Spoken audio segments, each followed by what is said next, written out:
redemption on the wind. Forgiveness like the tide rolling in,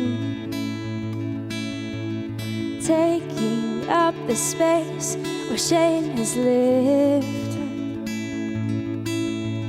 receiving all that you died to give. Let the wind blow, let the tide roll,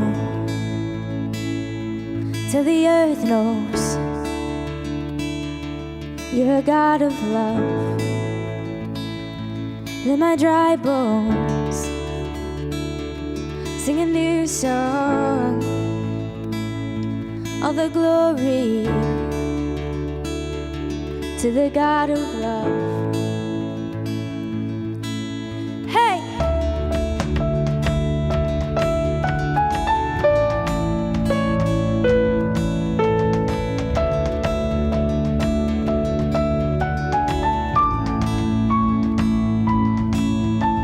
Oh, I can see a valley of dry bones,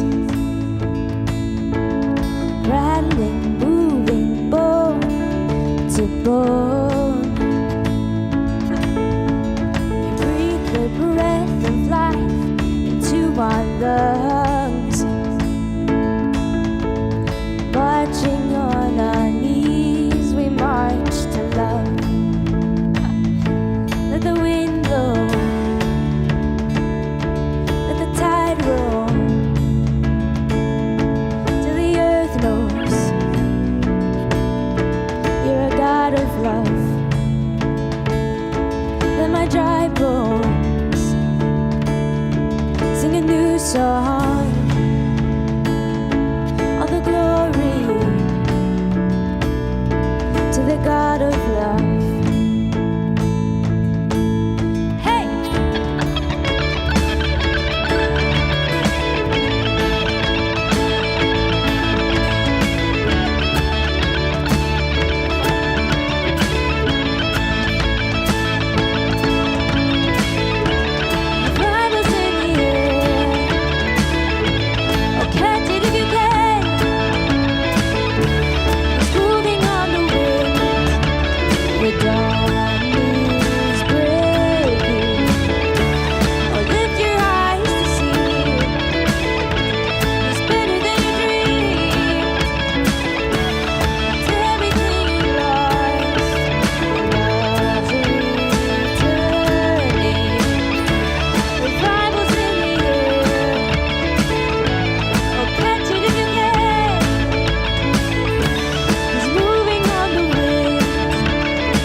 Revival's in the air.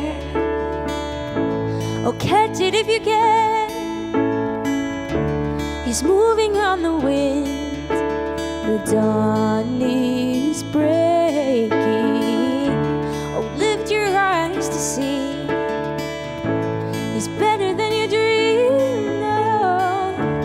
And everything you lost, love's returning. Love's returning. Love's returning. Love's returning.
God of love.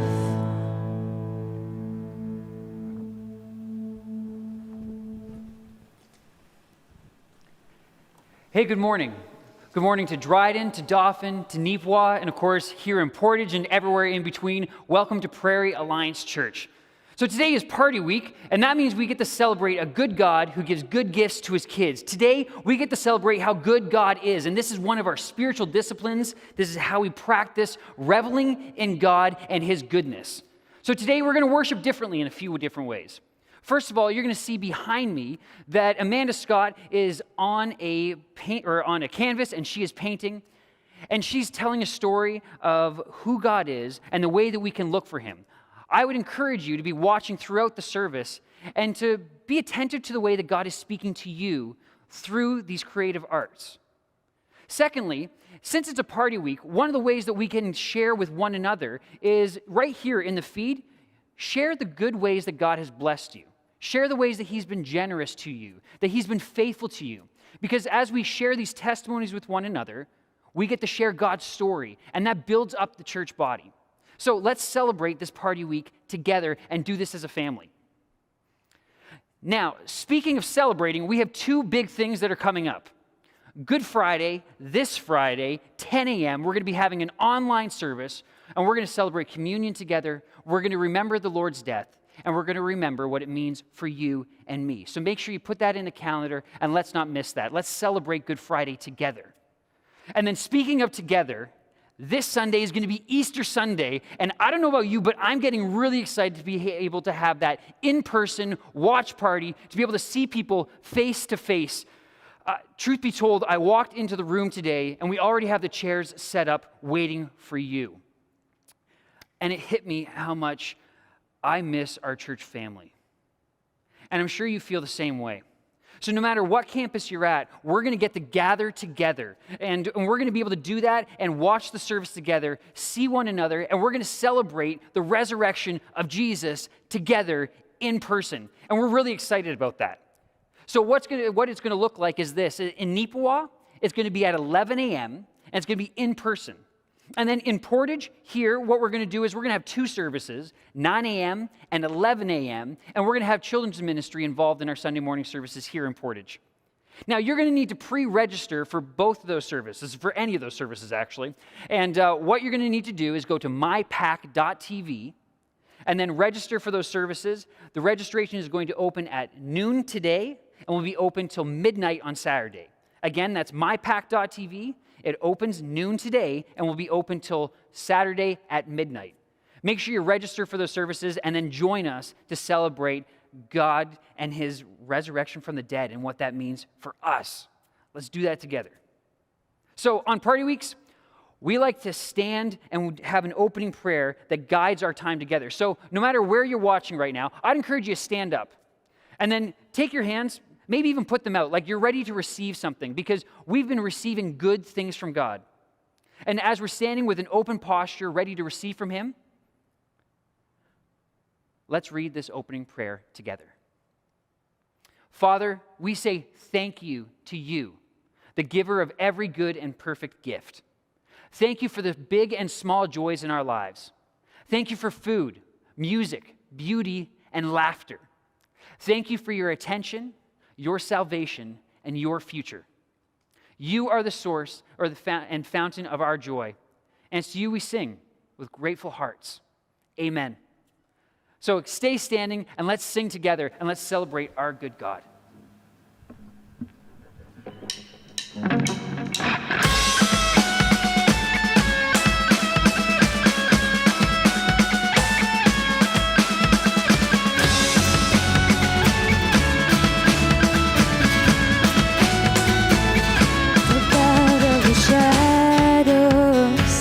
Step out of the grave, break into the wild, and don't be afraid. Run into wide open spaces, grace is waiting for you. Dance like the weight has been lifted, grace is waiting. Where the Spirit of the Lord is, there is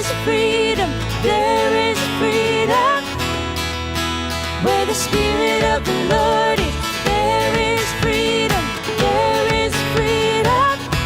Come out of the dark, just as you are, into the fullness of His love. Oh, the Spirit is here, let there be freedom, let there be freedom.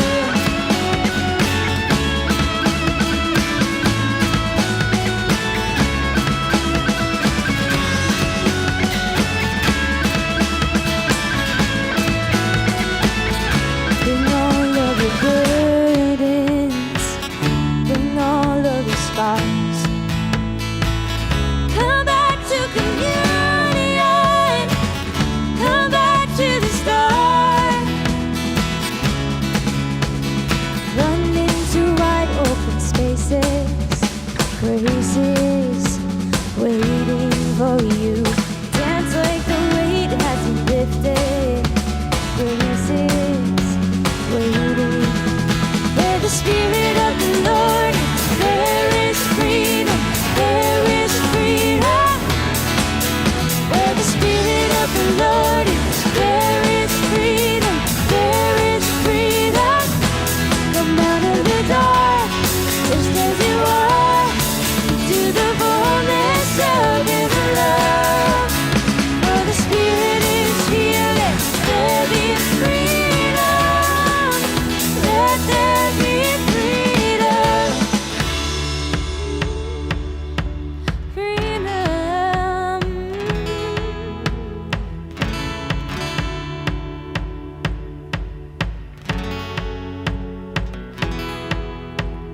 Chains will fall, prison shake at the sound of Jesus' name. Lives made whole, hearts awake at the sound of Jesus' name. And chains will fall, prison shake at the sound of Jesus' name. Lives made whole, hearts awake at the sound of Jesus' name.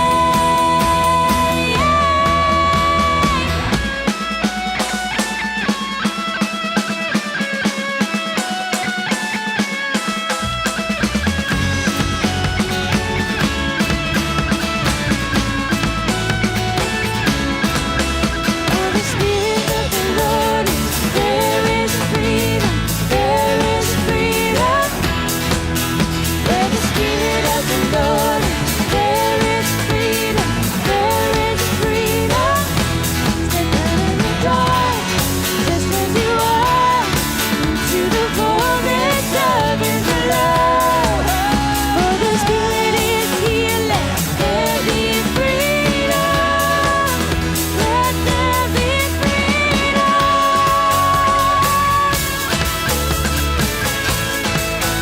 let there be freedom.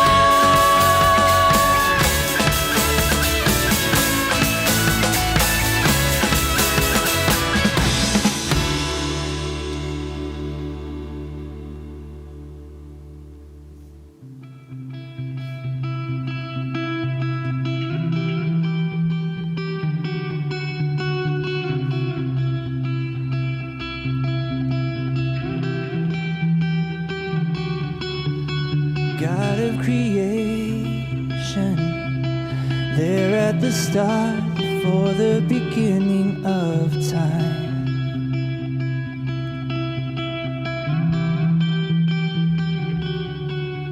With no point of reference, you spoke to the dark, fleshed out the wonder of light.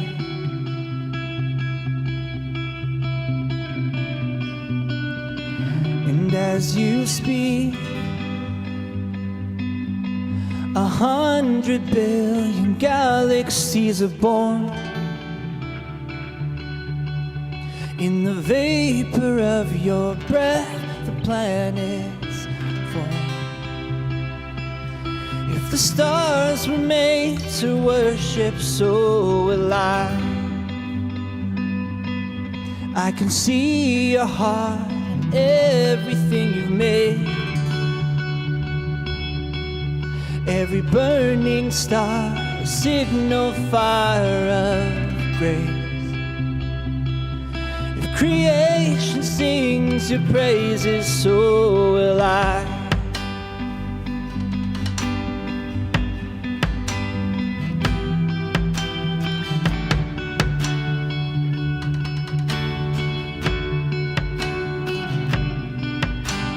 God of your promise, you don't speak in vain, syllable empty or void.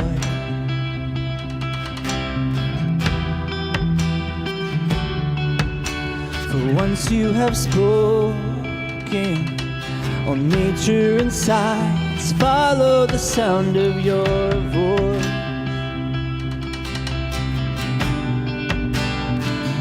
And as you speak, 100 billion creatures catch your breath, evolving in pursuit of what you said. If it all reveals your nature, so will I. I can see your heart in everything you say. Every painted sky, a canvas of your grace. If creation still obeys you, so will I.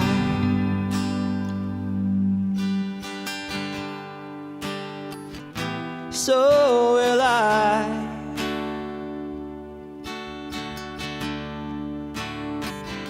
So will I.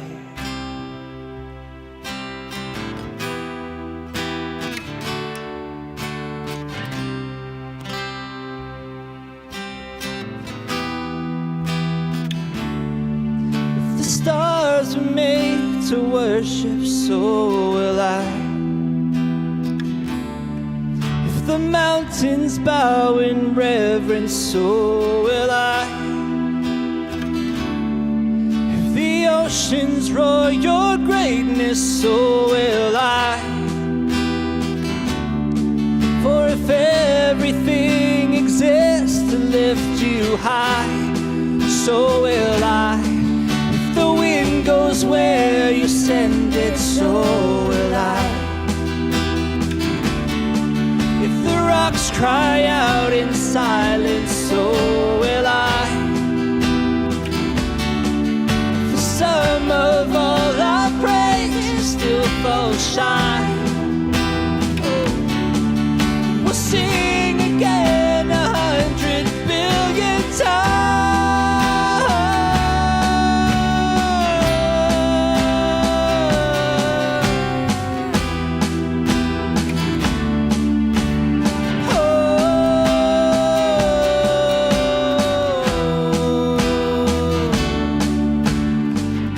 Salvation, you chased down my heart through all of my failure and pride.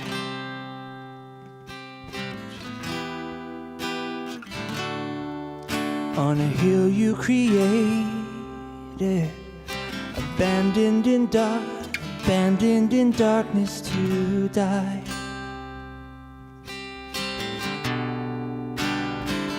And as you speak, 100 billion failures disappear. Where you lost your life so I could find it here. If you left the grave behind you, so will I. I can see your heart in everything you've done. Every part designed in a work of art called love. If you gladly chose surrender, so will I. And I can see your heart in a billion different ways. Every precious one, a child you died to save. You gave your life to love them, so will I. Like you would again 100 billion times. But what measure could amount to your desire? You're the one who never leaves the one behind.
Good morning, everybody. My name is Lydia, and I'm one of the pastors here at PAC, and it's really great to be with you today.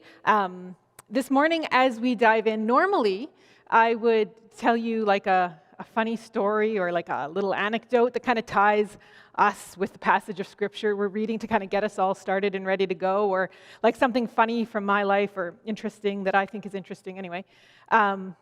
But like as we dive into it, I think you'll understand why I'm not doing that this morning. Not a lot of super connections, just on a kind of cursory look at it, like an easy read. So not going to do that this morning.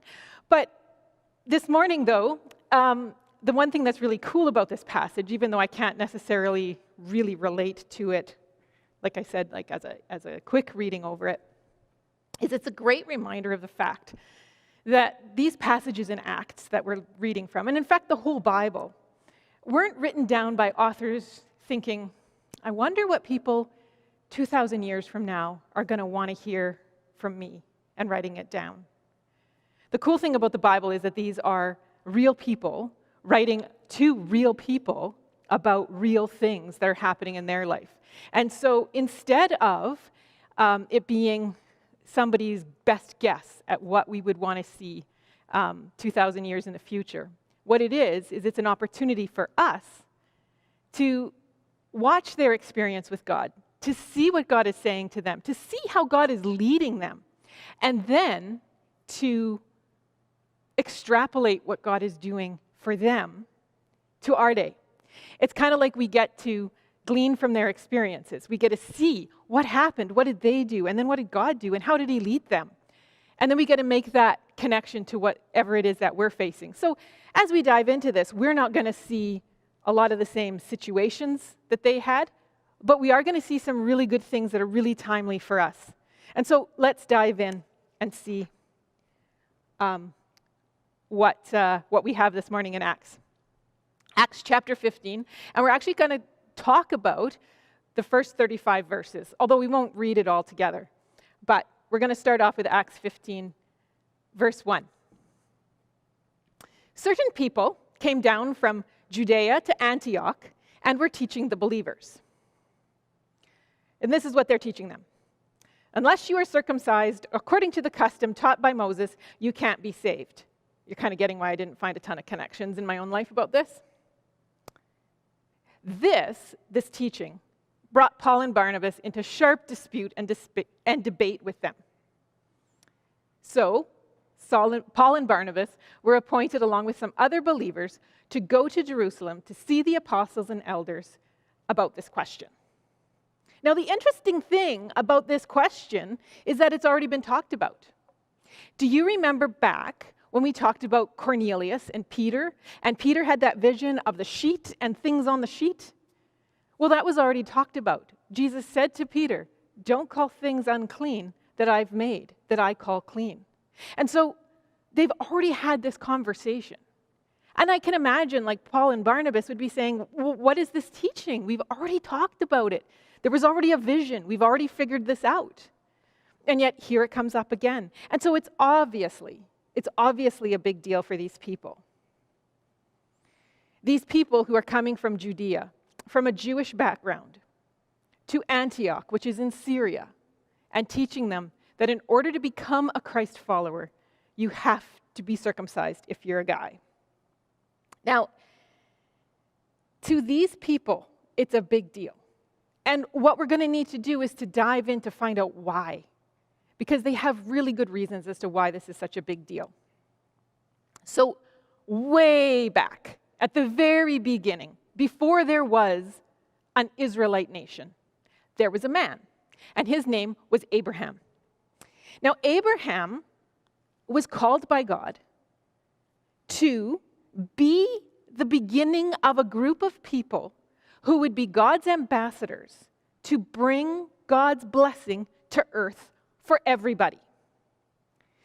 God was making a plan to restore the rebellion of humanity against him, and he was making a plan through this people group, through these Israelites. And Abraham is at the start of it all. And in Genesis, around chapter 11, 12, around in there, there's this really dramatic promise, a covenant that Abraham and God make. And God promises Abraham three things. He promises Abraham land. There will be a place where your nation will grow. He promises Abraham a structure, how to live. It's a law. It's called the Torah in Hebrew. And he promises him a third thing. He promises Abraham children, descendants, more than you can count. Well, the interesting thing about this promise, this covenant that God makes with Abraham, is that there's a few things Abraham has to do to show that he is trusting this promise, that he's going to be following God's will, and that he's going to be following after God towards this promise. And that he trusts that God means what he says when he promises them land, law, and children. The first thing Abraham has to do is he has to leave his home and give up the land where he lives in order to get the land that God has for him. Now, if someone was to invite you on a road trip and say, do you want to go for a road trip? And you're like, sure, where are we going? And they're like, I'll show you when we get there.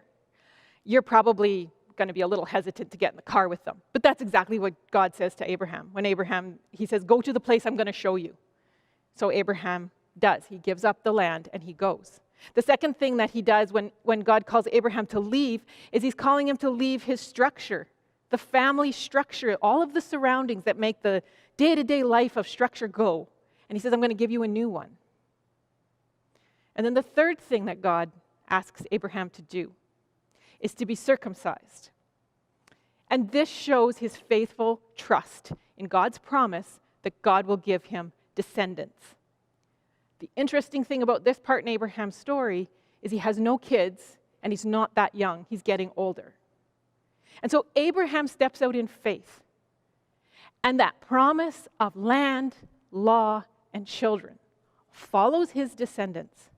They go to the land that God showed Abraham as a nation, and they live in it. They rule in it. They have the law that teaches them how to live, how to get along with one another, how to love God, how to love each other, how to love their neighbors. They get that, and they have children. And all throughout Israelite history, the land, the law, and children become the way that God blesses Israelites. But when they abandon God, it's also the things that are taken from them. As they abandon God, God takes away their land. They go into exile. And now they're oppressed. And now they can't live by their own laws. Their children get taken away from their land. And they live in foreign countries growing up, not understanding the ties back. And so now that we understand this history, if you were a Jewish person living in this area of the world, in this time of the world. You have not really a land because it's taken over and the Romans have oppressed you, so you don't own the land that God's promised you. You can follow your own law as long as it doesn't conflict with Rome, so you're not really free to follow the Torah the way that God has asked you to live. But you've got one thing left. You've got your kids. You've got the promise that God is going to give you descendants. Do you know what that means? It doesn't mean that you get a little baby and you get to dress it up and it gets to be cute and everyone says, oh, how cute your baby is. What this means is you have a future. That God's not done with you once your life is over. It's going to continue on. And your family line is going to go on and be blessed by God. And those descendants, they're going to see the land. And they're going to experience living in the law of God. That's the hope. And the only way you show at this point that you are trusting in that faithful promise of God is through circumcision. It's connected to the way children come. Not to be graphic, but that's why it's there. It's very logical. And so these people, for them, you bet it's important. You bet it's meaningful. It's deep. It's rich. It's not just something you can go out with that. That was the last testament. Now we're into something new. This is a big deal. And it makes sense that it's a big deal for them. This is not a cultural thing.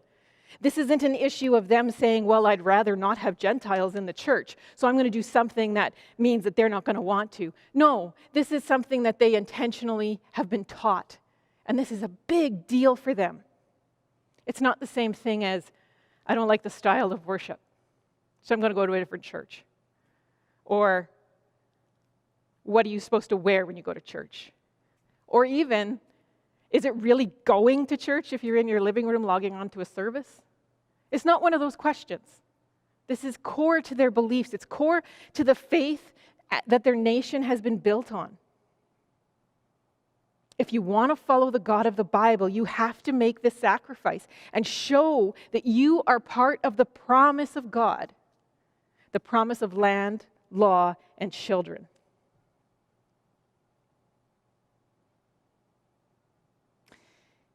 To us, today, here would be something similar. It would feel to us like someone saying, baptism, it's not something you have to do. It's not that important. And we go, well, wait a minute. Like, this is a big deal. If you're following God, you have to get baptized at some point. Like, you have to. This is a big thing. For me, it was a big deal. It was a big step in my faith, not just being something kind of I was messing around about or not making it real and not making it my own. This was the time when I stepped out and showed people. You can't say it's not a big deal. And we would say, like, look at Jesus. He got baptized. He said we should be baptized. Or it'd be like someone saying, communion. Why don't we just have a potluck? Why are we doing the juice and the cracker thing? And for us, we would say, well, this is huge. This is us participating in Jesus' death and resurrection. This is us showing ourselves and God that we are on board. Besides, this is what Jesus did, and he told us to do it. And for them, it's the same thing. This was commanded by God to Abraham, by God to Moses. It's been taught. It's important. You don't just throw it out. And so, for these people, it's not optional. It's vital. And so if you want to be one of God's chosen people, this is what you have to do. And this is the point where Paul and Barnabas get angry.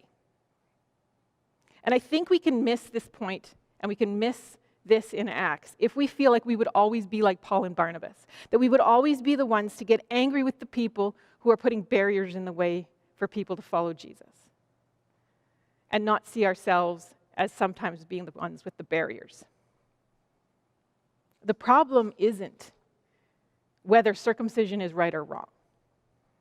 The problem here is that dogmatism, that idea that things are either all right or all wrong, and the unwillingness to see the wisdom when something that is vital to my faith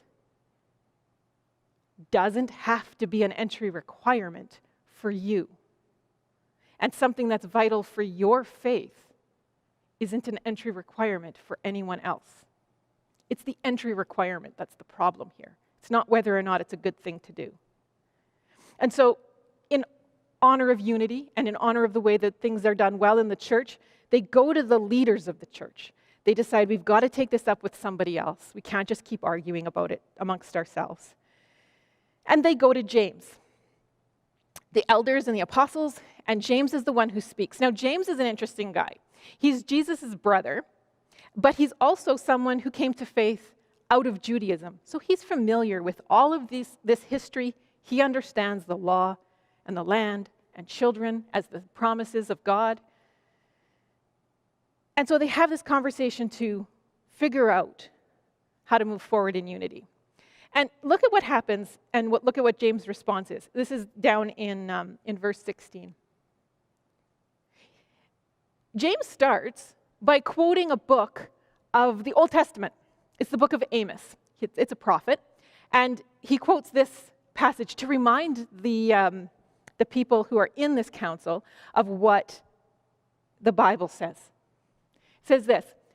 This is God speaking to the nation of Israel. After this, I will return and rebuild David's fallen tent.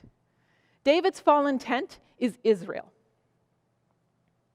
Its ruins I will rebuild, and I will restore it. Israel's going to be restored. And this is why.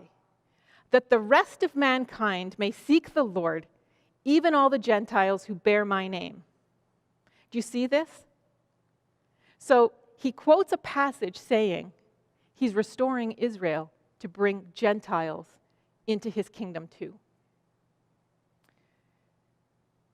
Who does these things? Says the Lord who does these things.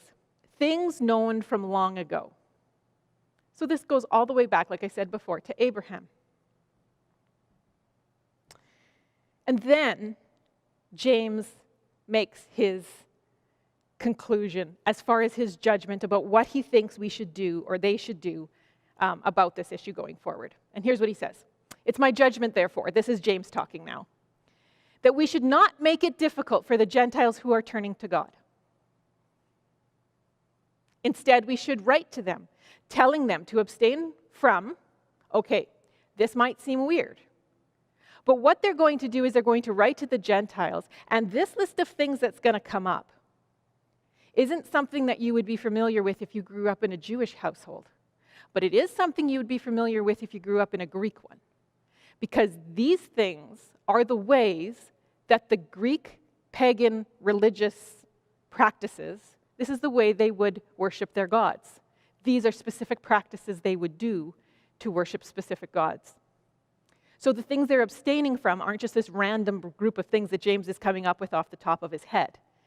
It's stuff that they would do to worship pagan gods. So they abstain from food polluted by idols, from sexual immorality, from the meat of strangled animals, and from blood. Now, James in his wisdom is basically saying this. The things that are meaningful for Israelite Christians to do are not necessarily meaningful for Gentile Christians. And instead of making everything mandatory and everything an entry requirement, let's focus on the things that matter and focus on the things that set us apart for Jesus. So I think in this, there's a really important takeaway from this part of James's response. And that's this. Don't make it hard for people to come to faith in Jesus. The clear call from Jesus is simply to follow him. He's actually told people in the Gospels that they don't need to go and figure out to try to get their lives all in perfect order. He says, just don't worry about that. Just leave everything and follow me. And so from our perspective, looking at this from the 21st century, saying that a surgical procedure is a requirement for following Jesus, you're like, yeah, I get that. No barriers. No, for sure. For sure. But I would imagine that it would probably be more devastating to be told that you have to give up your language, your culture, your community in order to follow Jesus. And we've done that as a church in Canada. The call of Jesus is simply to follow. And that's hard enough. That comes with its own sacrifices, the sacrifices that make sense to the Gentiles. And to be the welcoming community that we want to be, PAC, the word for us here is let's not make any extra barriers between the people of our communities and Jesus. Because the things that are deeply meaningful and vital to my faith are not an entry requirement for you. And the things that are deeply vital and meaningful for your faith are not an entry requirement for your neighbor. Jesus is bigger than that. We can trust him with that. But there's a second takeaway here too. And look at how James's speech ends. He says, instead, hold on, next one. He says, for the law of Moses has been preached in every city from the earliest times and is read in the synagogues on every Sabbath. See, the speech ends with James honoring the Israelites' practices, their ways of thinking, the things that are deeply meaningful for him.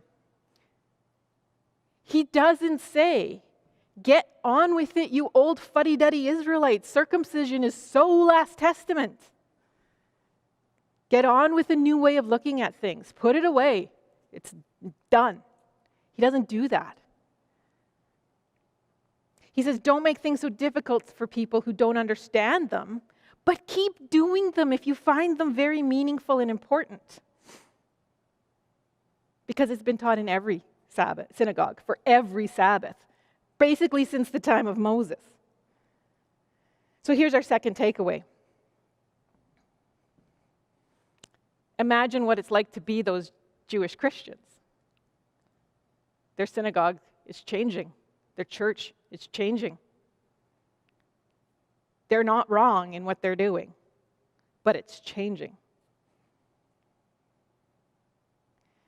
And as we welcome people into our church, as we more and more welcome people so that our churches in our communities reflect the way that our communities look, ethnically, socioeconomic status, age-wise, in every way, as this changes in our church, it will change our church.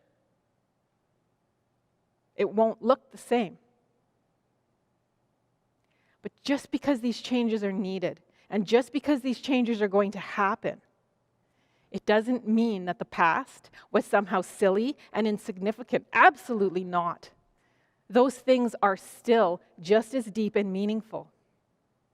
And not something to impose upon, but they're something to treasure and to continue to do.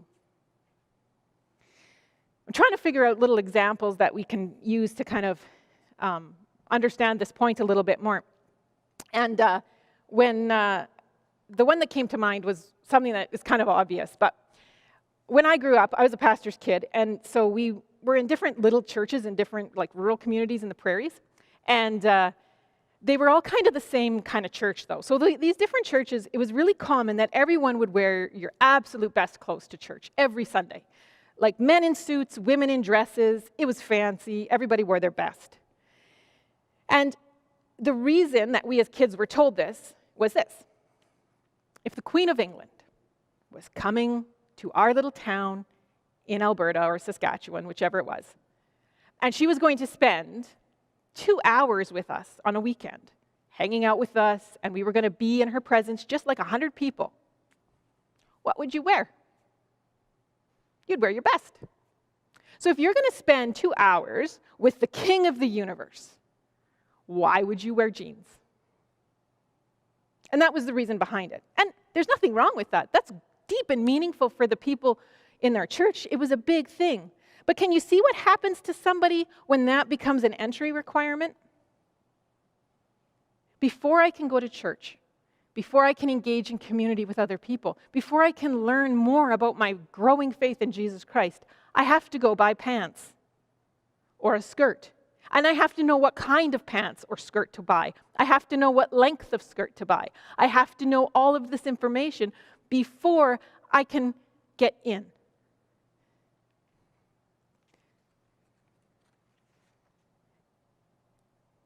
So basically, what James is doing is he's calling for the Christians of his day to understand the value of a stance instead of a stand.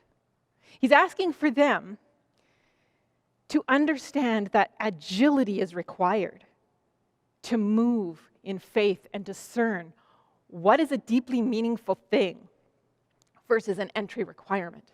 For James, this is not that hard to figure out. For other people, it's harder. So what's the difference between James and them? Now, the difference is agility. And what I mean by agility is flexibility. Flexibility is stronger than something that doesn't move. Here's literally a concrete example of what I'm talking about. Buildings. So buildings are built so that the top part of the building, the heavy stuff that's made the walls and the ceilings and everything, doesn't crush the bottom. So you build a building with lots of strong structures with steel and concrete and all this stuff that they can support their own weight and they can stay strong. But they found a problem with building buildings like that, especially in places that are prone to earthquakes. What they discovered is that if your way of building a building is to withstand the forces going this way with gravity, that when the earth moves this way, your building collapses. And thousands of people have died in building collapses. And so they figured out how to make a building withstand an earthquake.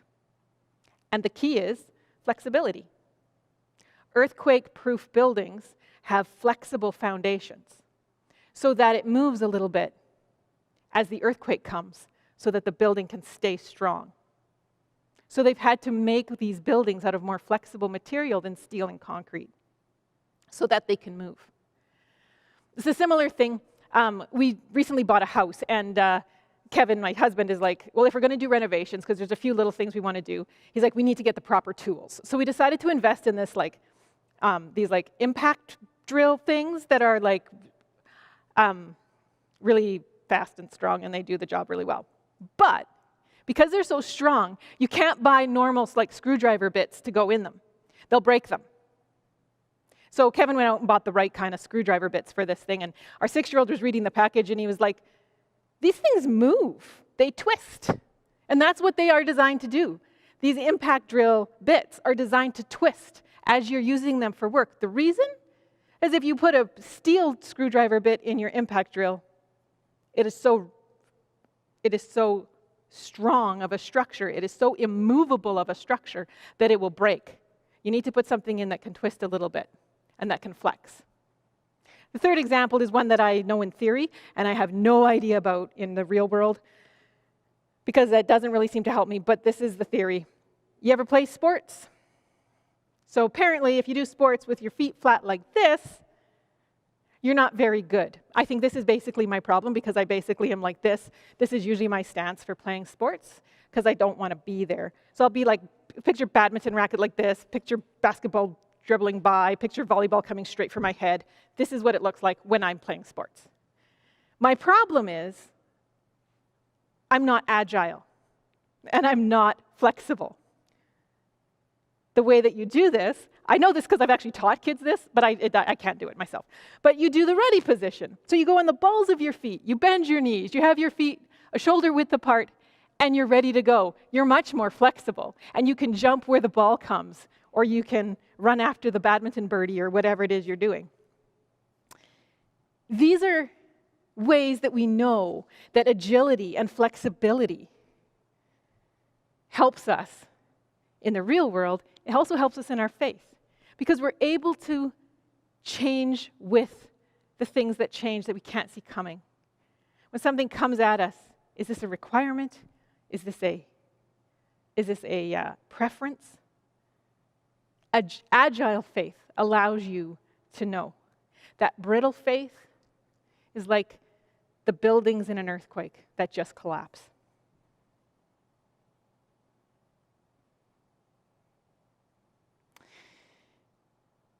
So, this is the same thing that James is talking about. Let's not be so brittle that our faith breaks.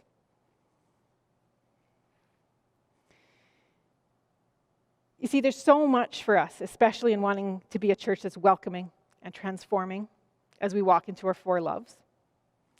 There's some very good things that we do.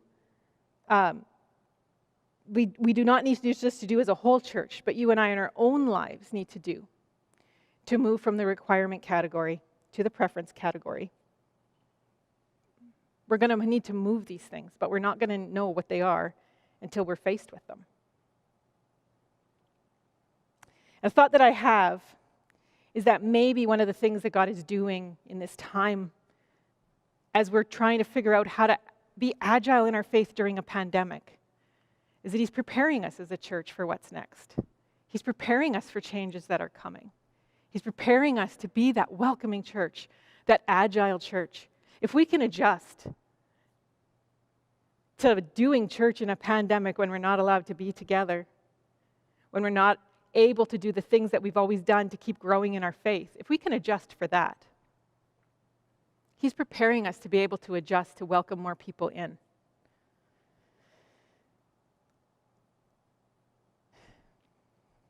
But it can't happen if we mistake a preference for a requirement, regardless of how good that preference is. So how do we discern that? Well, the answer is actually really simple. The answer is take stock of where you're at. So when's the last time that you spent time actually studying, learning, understanding the Bible? If you've been a Christian for any length of time and you weren't familiar with the story I was telling about Abraham, maybe it's time you dive into the book of Genesis and come up and understand some of those big, rich stories of our faith. Because without studying and knowing God, knowing the Bible, and knowing your faith, you'll miss some of the nuances of what it requires to be an agile person of faith. When you study the Bible, when you know God, when you experience Him, and you understand the faith that we have, you're much more able to distinguish and discern what's meaningful preference and what's an entry requirement. But it doesn't stop there. When is the last time that you engaged in a true community, vulnerably sharing where you're struggling? When's the last time you walked along other people in your community who are struggling with things that you're not struggling with? When have you had a conversation with somebody about those things that isn't in the same stage of life as you? And I wonder if these Jewish teachers that we were reading about would have had a little bit more grace about this issue for their Gentile brothers in Christ if they were in a really good community with them, vulnerable, sharing their struggles. They would have seen the struggles of the Gentiles to abstain from the stuff James asks them to. They would have been able to help each other be strong together. And then the third one is, when's the last time you served somebody who's different from you and you've done that selflessly without any gain to you? When's the last time that you really truly helped someone who doesn't look like you or live like you or think like you? If you're understanding what I'm asking you, it's basically this. When's the last time you intentionally engaged with the up syllable? When's the last time you intentionally engaged with the side syllable? When's the last time you intentionally engaged with the down syllable? See, I think sometimes we think that what we're trying to do is build a faith that can never be shaken, but that's not a thing. We live in a shaky world. A pandemic comes in and shakes our faith. You can't grow a faith that won't be shaken. You can't. But you can grow a faith that when shaken, grows. You can't grow a faith that will never be shaken. But you can grow a faith that when it is shaken, it continues to grow. So this is my challenge for us. Let's take a look at our upside down life. What are those areas where we're waiting to get back to normal before we go into that syllable? Where are you waiting to grow on your own terms instead of the terms in front of you? In just a couple minutes, the band is going to come and we're going to sing a song about God's goodness. And here's one thing you can do while we sing this song together.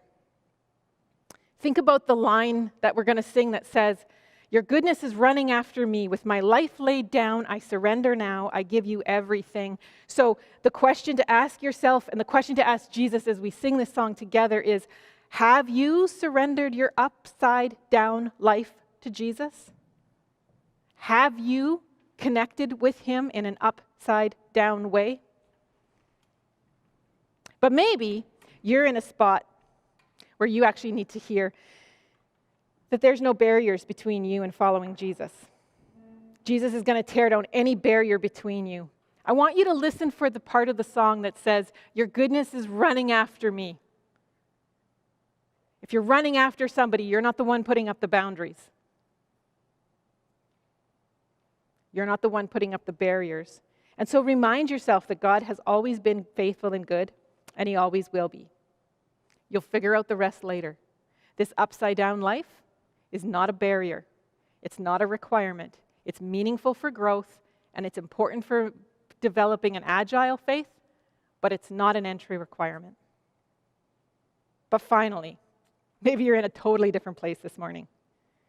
When you hear me talk about how to be welcoming things that are different, you get scared. You liked it the way things were, and you're just waiting for it to return to normal, to the good old days before the pandemic. And when I say something like we may never go back to that exactly, it terrifies you and it saddens you. Here's the truth in this song for you about God's goodness. The song actually says, all my life you have been faithful. But for you, I invite you to sing, all my life you will be faithful. Because that's the truth. No matter how things change, no matter how things that were really meaningful become just a preference and no longer a standard thing, Jesus is faithful all of our lives. Jesus is here, Jesus is good, and Jesus is faithful. Let's sing together.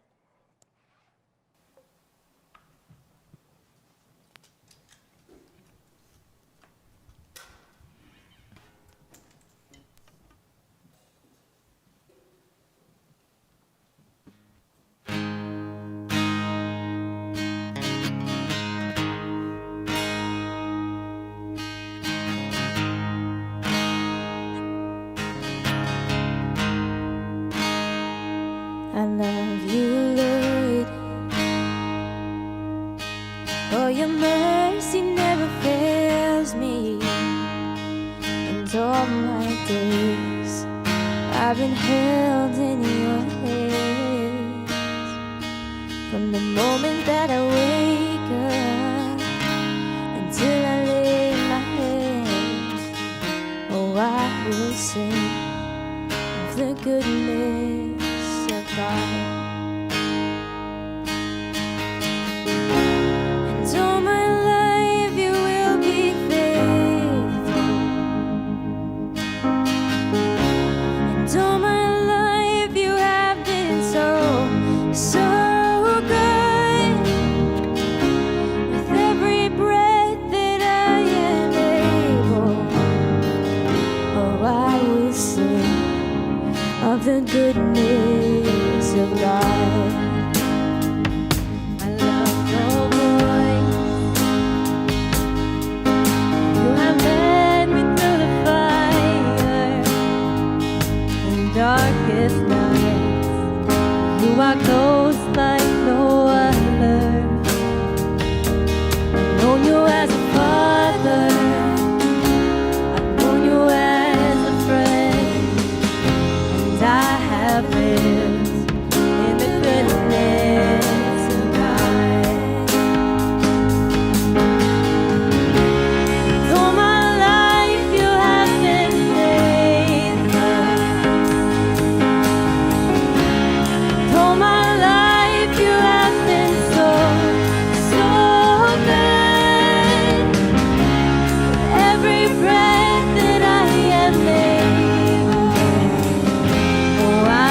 sing of the goodness of God. I'm gonna sing, I'm gonna sing.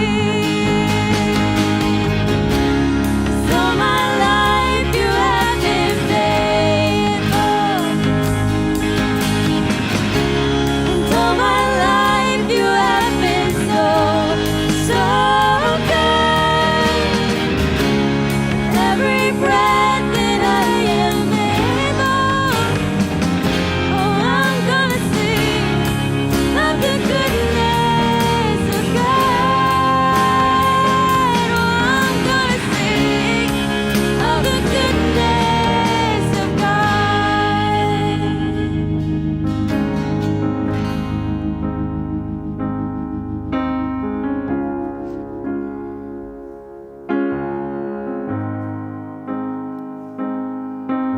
So, as we close our service today, I want to draw your attention to Amanda's painting.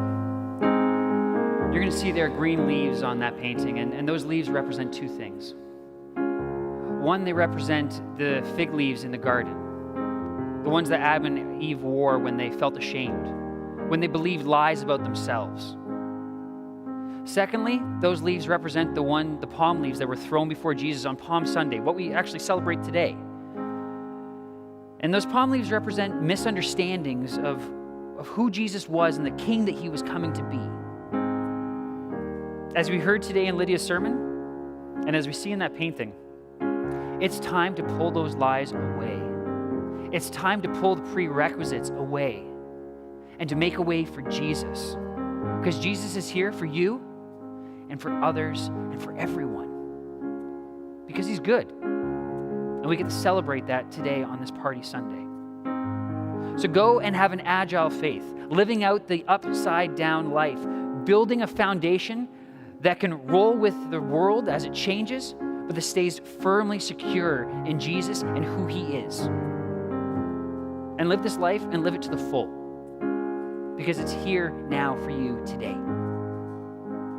Just want to remind you that, again, on Good Friday, we'll see you at 10 a.m. And at noon today, make sure you register for our Easter Sunday so that we can celebrate together. Grace and peace. We'll see you again soon.